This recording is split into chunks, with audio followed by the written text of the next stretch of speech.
ಕುದೀತಾ ಇರೋ ನೀರಿಗೆ ಎಕ್ಸ್ಪೆಂಡ್ ಆಗಿರೋ ಅಂತ ಹೇರ್ ಬೆಂಡ್ನ ಹಾಕಿ ನೋಡಿ, ಚಮತ್ಕಾರಿನೇ ಆಗುತ್ತೆ friends. Hi friends, welcome back to my YouTube channel. Friends, ಇವತ್ತಿನ ವಿಡಿಯೋದಲ್ಲಿ ನಮ್ಮ ಶ್ರೀಮತಿಯರಿಗೆ ತುಂಬಾನೇ ಉಪಯೋಗ ಆಗುವಂತ ತುಂಬಾನೇ ಯೂಸ್ಫುಲ್ ಟಿಪ್ಸ್ನ ನಿಮ್ಮ ಹತ್ರ ಶೇರ್ ಮಾಡ್ಕೊತಾ ಇದ್ದೀನಿ. ವಿಡಿಯೋನ ಸ್ಕಿಪ್ ಮಾಡ್ದಿರಾ ನೋಡಿ. ಮೊದಲನೇ ಟಿಪ್ ನೋಡೋಣ. ನೋಡಿ, ಹ್ಯಾಂಡ್ ವಾಶ್ ಅಂತೂ ಎಲ್ಲರ ಮನೆಯಲ್ಲೂ ನಾವು ಯೂಸ್ ಮಾಡ್ತಾ ಇರ್ತೀವಿ. ಇದನ್ನ ದೊಡ್ಡವರು ಎಷ್ಟು ಬೇಕೋ ಅಷ್ಟು ಯೂಸ್ ಮಾಡ್ತಾರೆ. ಮಕ್ಕಳ ಕೈಗೆ ಸಿಕ್ಬಿಟ್ರೆ ಅಂತೂ ತುಂಬಾನೇ ವೇಸ್ಟ್ ಮಾಡಿ ಹ್ಯಾಂಡ್ ವಾಶ್ ಎಲ್ಲ ಫುಲ್ ಖಾಲಿ ಮಾಡಿ ಇಟ್ಬಿಡ್ತಾರೆ. ಮಕ್ಕಳ ಕೈಗೆ ಸಿಗ್ಬಾರ್ದು ಅಂತಂದ್ರೆ ಯಾವ್ದಾದ್ರೂ ಒಂದು ಹೇರ್ ಬ್ಯಾಂಡ್ ನ ಈ ರೀತಿ ಹ್ಯಾಂಡ್ ವಾಶ್ಗೆ ಕ್ಯಾಪ್ ಮೇಲೆ ಬಗೆ ಏನಿದೆ ಅದಕ್ಕೆ ಈ ರೀತಿ ಹಾಕೋಬಿಡ್ಬೇಕು. ಒಂದ್ 5-6 ಸುತ್ತು ಹಾಕೊಳೋದ್ರಿಂದ ನಾವ್ ಎಷ್ಟೇ ಪ್ರೆಸ್ ಮಾಡಿದ್ರು ಹ್ಯಾಂಡ್ ವಾಶ್ ಬರೋದಿಲ್ಲ ಫ್ರೆಂಡ್ಸ್. ನೋಡ್ತಾ ಇರ್ಬೋದು, ಈ ರೀತಿ ಹಾಕೋದ್ರಿಂದ ಮಕ್ಕಳ ಕೈಯಿಂದ ನಾವು ಹ್ಯಾಂಡ್ ವಾಶ್ ವೇಸ್ಟ್ ಮಾಡೋದನ್ನ ತಪ್ಪಿಸ್ಕೋಬಹುದು. ಈ ಟಿಪ್ ನಿಮ್ಗೆ ಯೂಸ್ ಆದ್ರೆ ಟ್ರೈ ಮಾಡಿ ನೋಡಿ ಫ್ರೆಂಡ್ಸ್. ಈಗ ಎರಡನೇ ಟಿಪ್ ನೋಡೋಣ. ಈ ರೀತಿ ಬೆಲ್ಟ್ ನ ಜೆಂಟ್ಸ್ ಎಲ್ಲ ಯೂಸ್ ಮಾಡ್ತಾ ಇರ್ತೀವಿ. ನಾವು ಇದನ್ನ ಇಕ್ಕೋಕೆ ತುಂಬಾನೇ ಜಾಗ ಬೇಕಾಗುತ್ತೆ. ಎಷ್ಟೇ ನಾವು ಫೋಲ್ಡ್ ಮಾಡಿ ಇಟ್ರು ಮತ್ತೆ ಮತ್ತೆ ಅದು ಹರಡ್ಕೊಂತಾ ಇರುತ್ತೆ. ನಾವು ಯಾವ ರೀತಿ ಈಸಿಯಾಗಿ ಫೋಲ್ಡ್ ಮಾಡೋದು ಅಂತ ನೋಡೋಣ. ನೋಡಿ, ಮೊದಲನೇದಾಗಿ ಬೆಲ್ಟ್ ನ ಈ ರಿಂಗ್ ಏನಿದೆ ಅದ್ರ ಒಳಗಡೆಯಿಂದ ಈ ರೀತಿ ವಿಡಿಯೋದಲ್ಲಿ ತೋರಿಸೋ ರೀತಿಯಲ್ಲಿ ಒಳಗಡೆ ಭಾಗದಿಂದ ಈ ರೀತಿ ತಗೋಬೇಕಾಗುತ್ತೆ. ತಗೊಂಡು ಅದು ಲಾಸ್ಟ್ ಎಡ್ಜ್ ಏನಿರುತ್ತೆ ಅದನ್ನ ಈ ರೀತಿ ಹೇಳ್ಕೊಂಡ್ಬಿಡಿ. ಸ್ಟ್ರೈಟ್ ಆಗಿ ಈ ರೀತಿ ವಿಡಿಯೋದಲ್ಲಿ ತೋರಿಸೋ ರೀತಿ ಎಳ್ಕೊಂಡು ಲಾಸ್ಟ್ ಇಂದ ಈ ರೀತಿ ಸುತ್ಕೊಂತ ಬರ್ಬೇಕು. ಕೈಯಲ್ಲಿ ರಿಂಗ್ ತರ ರೋಲ್ ಮಾಡ್ಕೊಂಡು ನಿಧಾನಕ್ಕೆ ಬರ್ಬೇಕು. ಬಂದು ನಾವಿಲ್ಲಿ ಏನು ರಿಂಗ್ ಒಳಗಡೆ ಇಟ್ಟಿದ್ವಲ್ವಾ ಸೆಂಟರ್ಗೆ ಈ ಪಾರ್ಟ್ ನ ಇಟ್ಬಿಡ್ಬೇಕು. ಈ ರೀತಿ ಇಡೋದ್ರಿಂದ ನೋಡಿ, ನೋಡೋಕು ತುಂಬಾನೇ ಚೆನ್ನಾಗಿರುತ್ತೆ. ನಾವ್ ಎಷ್ಟೇ ಕೆಳಗಿಂದ ಮೇಲೆಯಿಂದ ಕೆಳಕ್ ಹಾಕಿದ್ರು ಅದು ಹರಳ್ಕೊಳೋದಿಲ್ಲ. ಎಲ್ಲಾದ್ರೂ ಕಬೋರ್ಡ್ ಅಲ್ಲಿ ಈಸಿಯಾಗಿ ಇಟ್ಕೊಳಕ್ಕೆ ತುಂಬಾನೇ ಈಸಿ ಆಗುತ್ತೆ. ಬೇಕಿದ್ದಾಗ ಯೂಸ್ ಮಾಡ್ಕೋಬಹುದು. ಟ್ರೈ ಮಾಡಿ ನೋಡಿ ಫ್ರೆಂಡ್ಸ್. ಇಷ್ಟ ಆದ್ರೆ ಈಗ ಮೂರನೇ ಟಿಪ್ ನೋಡೋಣ ಫ್ರೆಂಡ್ಸ್. ನಾವು ಎಲ್ಲಾದ್ರೂ ಟ್ರಿಪ್ ಹೋಗ್ಬೇಕು, ಇಲ್ಲ ಔಟ್ ಎಲ್ಲಾದ್ರೂ ಟ್ರಾವೆಲ್ ಹೋದಾಗ ಈ ರೀತಿ ಕಾಲೇಜ್ ಬ್ಯಾಗ್ಸ್ಗಳನ್ನ ಯೂಸ್ ಮಾಡ್ತಾ ಇರ್ತೀವಿ. ನಾವೇನಾದ್ರೂ ದುಡ್ಡು ಇಲ್ಲ ಅಂದ್ರೆ ಪರ್ಸು ಏನಾದ್ರೂ ಇಡ್ಬೇಕು ಅಂತಂದ್ರೆ ಈ ರೀತಿ ಬ್ಯಾಗ್ ಅಲ್ಲಿ ಇಟ್ಕೊಂಡಾಗ ನಾವು ಟ್ರಾವೆಲ್ ಮಾಡಿದಾಗ ಯಾರಾದ್ರೂ ಎತ್ಕೊಂತಾರೆ ಅಂತ ತುಂಬಾನೇ ಭಯ ಇರುತ್ತಲ್ವಾ. ಕೆಲವೊಂದ್ ಬ್ಯಾಗ್ಗಳಿಗೆ ಲಾಕ್ ಇರುತ್ತೆ. ಈ ತರ ಬ್ಯಾಗ್ಗಳಿಗೆ ಲಾಕ್ ಇರೋದಿಲ್ವಲ್ಲ, ಈ ರೀತಿ key punch ring key punch ಇರುತ್ತಲ್ಲ, ಇದನ್ನ ನಾವು ಲಾಕ್ ಆಗಿ ಉಪಯೋಗಿಸ್ಕೋಬಹುದು. ನೋಡಿ, ಜಿಪ್ ಏನಿದೆ 2 ಲಾಕ್ ಇರುತ್ತಲ್ಲ, ಜಿಪ್ಗೆ 2 ಜಿಪ್ ಇರುತ್ತಲ್ಲ, ಒಂದು ಜಿಪ್ಗೆ ಈ ರೀತಿ ಲಾಕ್ ಮಾಡ್ಕೊಂಡು ಇನ್ನ ಆಪೋಸಿಟ್ ಜಿಪ್ಗೂ ಇದೇ ರೀತಿಯಲ್ಲಿ ರಿಂಗ್ ಒಳಗಡೆಯಿಂದ ನಾವು ತೆಕ್ಕೋಬೇಕಾಗುತ್ತೆ. ಈ ರೀತಿ ನಾವು ತೆಕ್ಕೊಳ್ಳೋದ್ರಿಂದ ಯಾರಾದ್ರೂ ಬ್ಯಾಗ್ ಮುಟ್ಟಿದ್ರು ಅಂದ್ರೂ ನಮ್ಗೆ ಗೊತ್ತಾಗುತ್ತೆ. ಹಾಗೆ ಜಿಪ್ ಲಾಕ್ ಓಪನ್ ಆಗೋದೇ ಇಲ್ಲ. ನಾವೇ ತೆಗಿಯೋವರೆಗೂ ಇದು ತುಂಬಾನೇ ಟೈಮ್ ಬೇಕಾಗುತ್ತೆ ತೆಗಿಬೇಕಾದ್ರೆ. ನೋಡಿ, ಅಷ್ಟೊತ್ತಿಗೆ ನಾವು ಕೇರ್ ಆಗಿ ನೋಡ್ಕೋಬಹುದು ಫ್ರೆಂಡ್ಸ್. ನೋಡ್ತಾ ಇರ್ಬೋದು ಎಷ್ಟು ಈಸಿಯಾಗಿ ನಾವು ಲಾಕ್ ನ ರೆಡಿ ಮಾಡ್ಕೋಬಹುದು. ಈ ರೀತಿ ಮಾಡ್ಕೊಳೋದ್ರಿಂದ ನಾವು ನಮ್ಮ ವಸ್ತುಗಳನ್ನ ತುಂಬಾನೇ ಹುಷಾರಾಗಿ ಟ್ರಾವೆಲ್ ಮಾಡಿದಾಗ ನೋಡ್ಕೋಬಹುದು. ಯಾವುದೇ ರೀತಿ ಕಳ್ತನ ಆಗೋ ಚಾನ್ಸ್ ಇರೋದಿಲ್ಲ. ಟ್ರೈ ಮಾಡಿ ನೋಡಿ. ಈಗ ನೆಕ್ಸ್ಟ್ ಟಿಪ್ ನೋಡೋಣ. ನಾನು ಇಲ್ಲಿ ಒಂದು ಈರುಳ್ಳಿನ ಕಟ್ ಮಾಡ್ಕೊತಾ ಇದ್ದೀನಿ. ನೋಡಿ, ನಾವು ಸಾಮಾನ್ಯವಾಗಿ ಈರುಳ್ಳಿ ಕಟ್ ಮಾಡ್ಬೇಕಾದ್ರೆ ಕೆಲವೊಬ್ಬರಿಗೆ ಈ ರೀತಿ ಕೈಯಲ್ಲೇ ಕಟ್ ಮಾಡೋ ಅಭ್ಯಾಸ ತುಂಬಾ ಇರುತ್ತೆ. ಈ ರೀತಿ ಕಟ್ ಮಾಡಿದಾಗ ಹೆಬ್ಬೆರಳಿಗೆ ಈ ಚಾಕುದೇನಿರುತ್ತೆ ಅದು ಗೆರೆ ಗೆರೆ ಆಗಿ ತುಂಬಾನೇ ಗಾಯ ಆಗಿ ನೋವ್ತಾ ಇರುತ್ತೆ ಕೆಲವ್ರಿಗೆ. ಆ ರೀತಿ ಇದ್ದವರು ನೋಡಿ, ಈ ಟ್ರಿಕ್ಸ್ ನ ಈಸಿಯಾಗಿ ಫಾಲೋ ಮಾಡ್ಬೋದು. ಇಲ್ಲಿ ಐಸ್ ಕ್ರೀಮ್ ಕಡ್ಡಿನ ಒಂದ್ ತಗೊಂಡು ಅದಕ್ಕೆ ಒಂದು ರಬ್ಬರ್ನ ಈ ರೀತಿ ಒಂದ್ 5-6 ಫೋಲ್ಡ್ ನ ಈ ರೀತಿ ಹಾಕೊಂಡು ಬೆರಳಿಗೆ ಹಾಕೋಬಿಡ್ಬೇಕು. ನೋಡಿ, ವಿಡಿಯೋದಲ್ಲಿ ತೋರಿಸೋ ರೀತಿಯಲ್ಲಿ ನಾನು ಹೆಬ್ಬೆರಳಿಗೆ ಹಾಕೊಂಡಿದೀನಿ. ಈ ರೀತಿ ಹಾಕೊಂಡು ನಾವು ಈರುಳ್ಳಿ ಕಟ್ ಮಾಡೋದ್ರಿಂದ ಕೈಗೆ ಯಾವುದೇ ರೀತಿ ಗಾಯ ಆಗೋದಿಲ್ಲ. ಹಾಗೆ ಯಾವುದೇ ರೀತಿ ಹುರಿನೂ ಆಗೋದಿಲ್ಲ. ಅಲ್ಲಿ ಒಂಥರ ಸ್ಕ್ರಾಚ್ ಎಲ್ಲ ಗಾಯ ಮಾಡ್ಕೊಂಡ್ಬಿಟ್ಟಿರ್ತಾರೆ ಕೆಲವೊಬ್ರು ಹೆಬ್ಬೆರಳಲ್ಲಿ. ಆ ರೀತಿ ಆಗೋದಿಲ್ಲ. ಟ್ರೈ ಮಾಡಿ ನೋಡಿ. ಈ ಸ್ಪೂನ್ಗಳನ್ನ ಯೂಸ್ ಮಾಡ್ಕೊಂಡು ನಾವು ಈರುಳ್ಳಿನ ಈಸಿಯಾಗಿ ಕಟ್ ಮಾಡ್ಕೋಬಹುದು ಫ್ರೆಂಡ್ಸ್. ಈಗ ನೆಕ್ಸ್ಟ್ ಟಿಪ್ ನೋಡೋಣ. ನೋಡಿ, ಮನೆಯಲ್ಲಿ ನಾವು ಚಿಕ್ಕ ಮಕ್ಳಿದ್ರೆ ಇಲ್ಲ ದೊಡ್ಡವರೇ ಆಗ್ಲಿ ಬಿಡಿ, ಜಡೆ ಹಾಕೋರು ಸಾಮಾನ್ಯವಾಗಿ ಈ ರೀತಿ ಹೇರ್ ಬ್ಯಾಂಡ್ಗಳನ್ನ ಯೂಸ್ ಮಾಡ್ತಾ ಇರ್ತೀವಿ. ಇದು ಸಾಮಾನ್ಯವಾಗಿ ಯೂಸ್ ಮಾಡ್ತಾ ಮಾಡ್ತಾ ಎಕ್ಸ್ಪೆಂಡ್ ಆಗಿ ತುಂಬಾ ದೊಡ್ಡದಾಗಿ ಆಗ್ಬಿಟ್ಟಿರುತ್ತೆ. ಅದೇನ್ ಮಾಡ್ತೀವಿ, ತುಂಬಾ ಎಕ್ಸ್ಪೆಂಡ್ ಆಗಿದೆ ಅಂತ ನಾವು ಬಿಸಾಡ್ತಾ ಇರ್ತೀವಿ. ಇದನ್ನ ಮೊದಲಿನ ಹಾಗೆ ಯಾವ ರೀತಿ ಮಾಡೋದು ಅಂತ ನೋಡೋಣ. ನಾನು ಇಲ್ಲಿ ಸ್ಟವ್ ಮೇಲೆ ಸ್ವಲ್ಪ ಬೌಲ್ಗೆ ನೀರ್ ಹಾಕಿ ಕಾಯ್ಸಕ್ಕಿಟ್ಟಿದ್ದೀನಿ.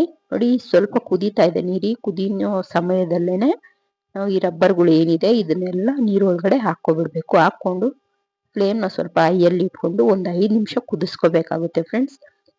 ನೋಡಿ, ನೀವೆಲ್ಲ ಇವಾಗ ನೋಡ್ತೀರಾ ಎಷ್ಟು ಇದು ಎಕ್ಸ್ಪೆಂಡ್ ಆಗಿದೆ, ಎಷ್ಟು ಚಿಕ್ಕದಾಗುತ್ತೆ ಅಂತ ನೀವೇ ನೋಡಿ. ನೋಡಿ, ಈ ರೀತಿ ಎಕ್ಸ್ಪೆಂಡ್ ಆಗಿರುವಂತ ಹೇರ್ ಬ್ಯಾಂಡ್ಗಳನ್ನ ಬಿಸಾಡೋ ಬದಲು ನಾವು ಮೊದಲಿನ ಹಾಗೆ ತಗೊಂಡಾಗ ಯಾವ ರೀತಿ ಇರುತ್ತೆ ಆ ರೀತಿನೇ ನಾವು ಮಾಡ್ಕೋಬಹುದು. ನೋಡಿ, ನೋಡ್ತಾ ಇರ್ಬೋದು ನೀವೆಲ್ಲ ಇವಲ್ಲಿ ಇದು ಕುದೀತಾ ಇದ್ರೇನೆ ಸ್ವಲ್ಪ ಎಲ್ಲ ಮೊದಲಿನ ಶೇಪ್ಗೆ ಬರ್ತಾ ಇದೆ ಅಲ್ವಾ. ಈ ರೀತಿ ನಾವು ಎಕ್ಸ್ಪೆಂಡ್ ಆಗಿರುವಂತ ರಬ್ಬರ್ಗಳನ್ನ ಮತ್ತೆ ರಿಯೂಸ್ ಮಾಡ್ಕೋಬಹುದು. ಇವಾಗ ಫ್ಲೇಮ್ನ ಆಫ್ ಮಾಡಿಬಿಟ್ಟು ನೀರಿಂದ ನಾನು ರಬ್ಬರ್ ಬ್ಯಾಂಡ್ಗಳನ್ನ ತೆಗಿತಾ ಇದ್ದೀನಿ. ತೆಗೆದು ಸ್ವಲ್ಪ ಹಾರಾಕ್ ಬಿಡಬೇಕು ಫ್ರೆಂಡ್ಸ್. ಒಂದು 5 ನಿಮಿಷ ಹಾರಾಕ್ ಬಿಟ್ರೆ ಸಾಕು.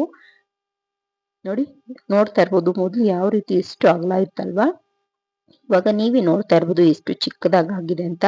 ನಾವು ಈ ರೀತಿಯಾಗಿ ಬಿಸಾಡೋ ಬದಲು ಮತ್ತೆ ರಿಯೂಸ್ ಮಾಡ್ಕೋಬಹುದು. ಬಿಸಿನೀರಲ್ಲಿ ಹಾಕಿದ ತಕ್ಷಣನೇ ಅದು ಮೊದಲಿನ ಶೇಪ್ಗೆ ಅದು ಬಂದ್ಬಿಡುತ್ತೆ ಫ್ರೆಂಡ್ಸ್. ಟ್ರೈ ಮಾಡಿ ನೋಡಿ, ಈ ಟ್ರಿಕ್ಸ್ ಕೂಡ ಯೂಸ್ ಆದ್ರೆ. ನನಗಂತೂ ಇದು ತುಂಬಾನೇ ಯೂಸ್ ಆಯ್ತು. ನಾನು ಹಳೆ ರಬ್ಬರ್ ಬ್ಯಾಂಡ್ಗಳನ್ನ ಬಿಸಾಡ್ತಾ ಇದ್ದೆ. ಈಗ ಈ ರೀತಿ ಮಾಡ್ಕೊಳೋದ್ರಿಂದ ಮೊದಲನಾಗೆ ರಬ್ಬರ್ ಬ್ಯಾಂಡ್ಗಳನ್ನ ಯೂಸ್ ಮಾಡ್ಕೋಬಹುದು. ಟ್ರೈ ಮಾಡಿ ನೋಡಿ ಫ್ರೆಂಡ್ಸ್, ಈ ಟ್ರಿಕ್ ಇಷ್ಟ ಆದ್ರೆ. ಈಗ ನೆಕ್ಸ್ಟ್ ಟಿಪ್ ನೋಡೋಣ. ಇಲ್ಲಿ ನಾನು ಒಂದು ಬೆಳ್ಳುಳ್ಳಿನ ತಗೊಂಡಿದ್ದೀನಿ, ಒಂದು ಗಡ್ಡೆ ತಗೊಂಡು ಅದರಲ್ಲಿ ಒಂದೇ ಒಂದು ಎಸಳನ್ನ ಈ ರೀತಿ ತಗೊಂಡಿದ್ದೀನಿ ಫ್ರೆಂಡ್ಸ್. ಒಂದು ಎಸಳಾದ್ರೆ ಸಾಕಾಗುತ್ತೆ. ಇದನ್ನ ಏನ್ ಮಾಡ್ಬೇಕು ಅಂತ ನೋಡೋಣ.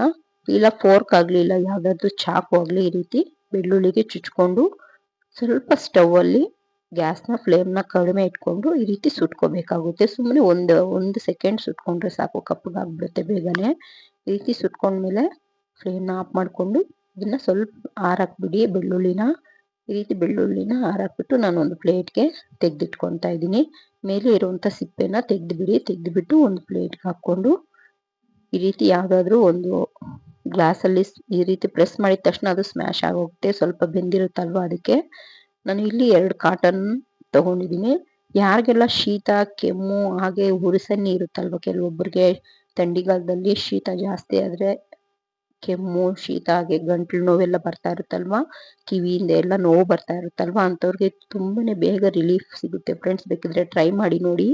ಇದು ತುಂಬಾನೇ ಒಳ್ಳೆ ರೆಮಿಡಿ ಅಂತಾನೆ ಹೇಳ್ಬೋದು. ಇದನ್ನ ಯಾರಿಗೆಲ್ಲ ಕಿವಿ ನೋವು, ಹಾಗೆ ಕಿವಿಯಿಂದ ಗಂಟ್ಲ ಹತ್ರ ಎಲ್ಲ ಊದ್ಕೊಂತಾ ಇರುತ್ತಲ್ವಾ, ಹಾಗೆ ಶೀತ ಜಾಸ್ತಿ ಆಗಿ ಶೀತದ ಗಡ್ಡೆ ಎಲ್ಲ ಆಗಿರೋರು ಇಟ್ಕೊಳೋದ್ರಿಂದ ಬೇಗನೆ ಉಪಶಮನ ಸಿಗುತ್ತೆ. ಟ್ರೈ ಮಾಡಿ ನೋಡಿ ಬೇಕಿದ್ರೆ. ನಿಮ್ಗೆ ಇಷ್ಟ ಆದ್ರೆ ಅಂತೂ ಟ್ರೈ ಮಾಡಿ ಕಮೆಂಟ್ ಮಾಡಿ ತಿಳಿಸಿ ಫ್ರೆಂಡ್ಸ್. ಈಗ ಮುಂದಿನ ಟಿಪ್ ನೋಡೋಣ. ಇಲ್ಲಿ ನಾನು ಒಂದು ಬೌಲ್ ತಗೊಂಡು ಒಂದು 1/4 ಚಮಚದಷ್ಟು ಅರಿಶಿನ ಪುಡಿನ ಹಾಕೊಂಡಿದ್ದೀನಿ, ಅಡುಗೆಗೆ ಬಳಸುವಂತ ಅರಿಶಿನ ಪುಡಿ. ಹಾಗೆ ಒಂದು ಗ್ಲಾಸ್ ಅಷ್ಟು ಬಿಸಿ ನೀರು, ಉಗುರು ಬೆಚ್ಚಗಿರುವಂತ ನೀರ್ನ ಹಾಕೊಂಡು, ಯಾವ್ದಾದ್ರು ನಿಮ್ಮ ಮನೆಯಲ್ಲಿರುವಂತ ಶಾಂಪೂನ ಸ್ವಲ್ಪ ಪ್ರಮಾಣದಲ್ಲಿ ಹಾಕೊಂಡು ಒಂದು ಸ್ಪೂನಿಂದ ನೀಟಾಗಿ ಮಿಕ್ಸ್ ಮಾಡ್ಕೋಬೇಕು. ಈ ರೀತಿ ಮಿಕ್ಸ್ ಮಾಡ್ಕೊಂಡಾದ್ಮೇಲೆ ನಮ್ಮ ಮನೆಯಲ್ಲಿರುವಂತ ಬಂಗಾರದ ಒಡವೆಗಳು ನಾವು ಹೊರಗಡೆ ಪಾಲಿಶ್ ಮಾಡಕ್ಕೆಲ್ಲ ಕೊಟ್ರೆ ಏನಿಲ್ಲ ಅಂದ್ರೆ ಒಂದು 150ರಿಂದ 200 ರೂಪಾಯಿ ತಗೊಂತಾರೆ. ಅವರು ಇದೇ ರೀತಿ ಮಾಡೋದು ಫ್ರೆಂಡ್ಸ್. ನಮ್ಮ ಮನೆಯಲ್ಲಿ ಈಸಿಯಾಗಿ ನಾವು ಒಡವೆಗಳಿಗೆ ಪಾಲಿಶ್ ಮಾಡ್ಕೋಬಹುದು. ನೋಡಿ, ಈ ರೀತಿ ನಾನು ಒಂದು ಜೊತೆ ಹೋಲೆ ಹಾಗೆ ಒಂದು ಉಂಗುರನ ಪಾಲಿಶ್ ಮಾಡಿ ತೋರಿಸ್ತೀನಿ. ಈ ರೀತಿ ನಾವು ಮಿಕ್ಸ್ ಮಾಡ್ಕೊಂಡಿರೋಂಥ ನೀರಲ್ಲಿ ಒಂದು 5 ನಿಮಿಷದಿಂದ 10 ನಿಮಿಷದವರೆಗೂ ನಾವು ನೆನೆಸಿ ಇಟ್ಬಿಡ್ಬೇಕು. ಎಷ್ಟೇ ಇರಲಿ ಬಿಡಿ ಒಡವೆ, ಈ ರೀತಿಯಾಗಿ ಹಾಕೋದ್ರಿಂದ, ನಾವು ಅರಿಶಿನ ಹಾಕಿರೋದ್ರಿಂದ ಅದಕ್ಕೆ ಒಂದು ಒಳ್ಳೆ ಹೊಳಪು ಬರುತ್ತೆ. ಕಲರ್ ಏನಿರುತ್ತೆ ಅದು ತುಂಬಾನೇ ಶೈನಿಂಗ್ ಆಗಿ ಬರ್ತಾ ಇರುತ್ತೆ. ಯಾವ್ದಾದ್ರು ಒಂದು ಚಿಕ್ಕ ಮಕ್ಕಳದು ಟೂತ್ ಬ್ರಷ್ ಇದ್ರೆ ಆ ಬ್ರಷ್ ತಗೊಂಡು ಒಂದು 10 ನಿಮಿಷ ಆದ್ಮೇಲೆ ಈ ರೀತಿ ಹೋಲೆ ಭಾಗ, ಹಿಂದೆ ಭಾಗ ಎಲ್ಲೇನ ಗಲೀಜ್ ಇರುತ್ತಲ್ವಾ, ಆ ಗಲೀಜ್ನೆಲ್ಲ ಈ ರೀತಿ ಉಜ್ಕೋಬೇಕಾಗುತ್ತೆ. ಕಪ್ಪಗಾಗಿರೋದೆಲ್ಲ ನೀರ್ಗೆ ಹಾಕಿದ ತಕ್ಷಣನೇ ಹೊರಟೋಗ್ಬಿಡುತ್ತೆ ಫ್ರೆಂಡ್ಸ್. ಈ ರೀತಿ ನಾವು ಮನೆಯಲ್ಲೇ ಆಚೆ ಕೊಟ್ಟು ದುಡ್ಡು ಕೊಟ್ಟು ನಾವು ಮಾಡಿಸ್ಕೊಳೋದಕ್ಕಿಂತ ಮನೆಯಲ್ಲಿರುವಂತ ವಸ್ತುಗಳನ್ನ ಯೂಸ್ ಮಾಡಿಕೊಂಡು ನಾವು ಒಡವೆಗಳಿಗೆ ಪಾಲಿಶ್ನ ಮಾಡ್ಕೋಬಹುದು. ಇದೇ ಮೆಥಡ್ ಅಲ್ಲೇ ನಾವು ಬೆಳ್ಳಿ ವಸ್ತುಗಳನ್ನ, ಕಾಲ್ಗೆಜ್ಜೆ ಅವೆಲ್ಲಾನು ಅಷ್ಟೇ, ಚೈನು, ಕಾಲ್ಗೆಜ್ಜೆ ಎಲ್ಲಾನು ಇದೇ ಮೆಥಡ್ ಅಲ್ಲೇ ನಾವು ಮಾಡ್ಕೋಬಹುದು. ಅದನ್ನ ನೆಕ್ಸ್ಟ್ ವಿಡಿಯೋದಲ್ಲಿ ನಾನು ತೋರಿಸ್ತೀನಿ ಫ್ರೆಂಡ್ಸ್. ನೋಡಿ, ಇವಾಗ ವಾಶ್ ಆಗಿದೆ. ಈಗ ಮತ್ತೆ ಕ್ಲೀನ್ ಆಗಿರುವಂತ ನೀರಲ್ಲಿ ಒಂದ್ಸರಿ ವಾಶ್ ಮಾಡಿ ತೋರಿಸ್ತೀನಿ. ನೋಡಿ ಎಷ್ಟು ಹೊಳಿತಾ ಇರುತ್ತೆ ಅಂತ ನೀವೇ ನೋಡ್ಬೋದು. ಮೊದಲಿಗಿಂತ ಇವಾಗ ತುಂಬಾನೇ ಒಳ್ಳೆ ಶೈನಿಂಗ್ ಬಂದಿದೆ. ನಾವು ಅರಿಶಿನ ಹಾಕಿರೋದ್ರಿಂದ ಅದು ಕಲರು ತುಂಬಾನೇ ರಿಚ್ ಆಗಿ ಕಾಣ್ತಾ ಇರುತ್ತೆ. ನಾವು ಒಡವೆ ಹೊಸ್ದಾಗಿ ತಗೊಂಡಾಗ ಯಾವ ರೀತಿ ಇರುತ್ತೆ ಆ ರೀತಿ ಇರುತ್ತೆ ಫ್ರೆಂಡ್ಸ್. ಬೇಕಿದ್ರೆ ಟ್ರೈ ಮಾಡಿ ನೋಡಿ. ನೋಡ್ತಾ ಇರ್ಬೋದು, ಮೊದಲಿಗೂ ಇವತ್ತಿಗೂ ನಾನು ಇಲ್ಲಿ ಒಂದು ಟಿಶ್ಯೂ ತಗೊಂಡು ನೀಟಾಗಿ ಪ್ರೆಸ್ ಮಾಡಿ ಒರೆಸ್ಬಿಟ್ಟು ತೋರಿಸ್ತಾ ಇದ್ದೀನಿ ಫ್ರೆಂಡ್ಸ್. ನಿಮಗೆ ಈ ವಿಡಿಯೋ ಇಷ್ಟ ಆಗಿದೆ ಅನ್ಕೊಂತೀನಿ ಫ್ರೆಂಡ್ಸ್.